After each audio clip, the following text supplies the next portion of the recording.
Hey, greetings everyone from our home to yours. I hope that this finds you safe and well. Happy Sunday. Welcome to another episode of us looking for Jesus throughout the Bible. And today our journey takes us to the book in the Bible that is probably the most controversial, one of the hardest books in the Bible to really think about it being part of the Bible, and that is the Song of Solomon or the Song of Songs. So the Song of Solomon, appropriately named, was written by Solomon, King Solomon. He was the author of the last two books that we've talked about, so this is his third. And this is, well, a rather hard one to talk about, but let's just dive in. So like I said, this book is, in all transparency, for myself, it's hard for me to ascribe this to being biblical or being part of the Bible. I could see it as a romantic poem or a book of poems separate, but it's there, and so we have to deal with it because it is part of canon. And I think it's a difficult book for us in Western culture, more probably than Eastern culture, because to us in our culture it can be rather scandalous. The words and the descriptions of the lover can be scandalous. But that doesn't take away from it. It is a beautiful book. It's a beautiful book, a very poetic language. It's full of allegory, metaphor.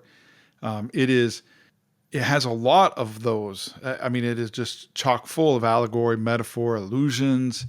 And this book, written by Solomon, it's a book that he wrote, or it's poems, it's things that he wrote to his lover to celebrate that romantic love, that intimate romantic love between a man and a woman. Now, maybe some of the romance and allegory and metaphor in there you could use and put on a Valentine's card. Maybe it works, to impress someone.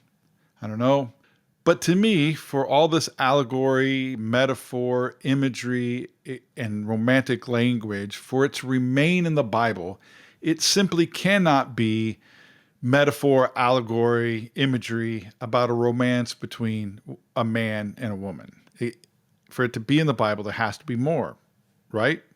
So the Song of Solomon's, the imagery, the metaphor, the allegory, all of that paints a picture of the love that God has for mankind, for humankind. And it paints a picture of the love that God has for Israel. But most importantly to us, it paints a picture in our minds of the love that Jesus has for us, his sheep, his lovers, his church. Now, you could say it individually, but I think scholars would agree that the imagery is to the church because we are the bride of Christ rather than individually, but you can take it one step further and put it and personalize it and make it that Jesus loves you. So if we use it that way, Jesus is our bridegroom. We, the church, he is writing a love letter to us, his church, to us, his folks, his sheep. And he writes this to show how much we are loved by him. I know that it may be a stretch to some of you to use this, this imagery and make it fit.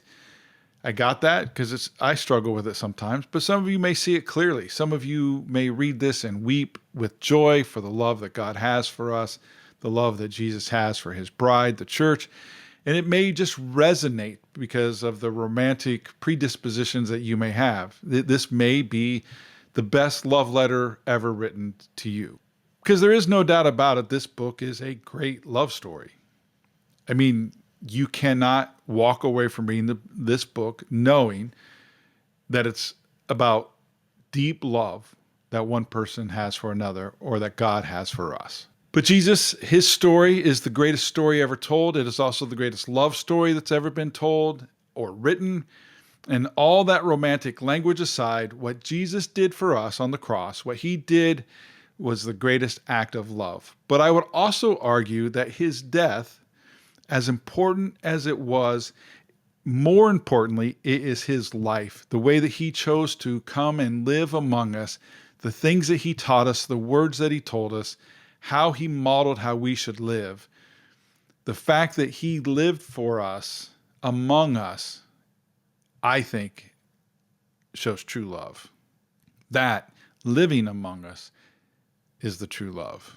And so, like I said, this is a very scandalous book. It's very, very hard to take all this metaphor and imagery and paint that picture in our minds. So maybe I can make it just a little bit clearer, and I'm not sure who needs to hear this today, but Jesus loves you.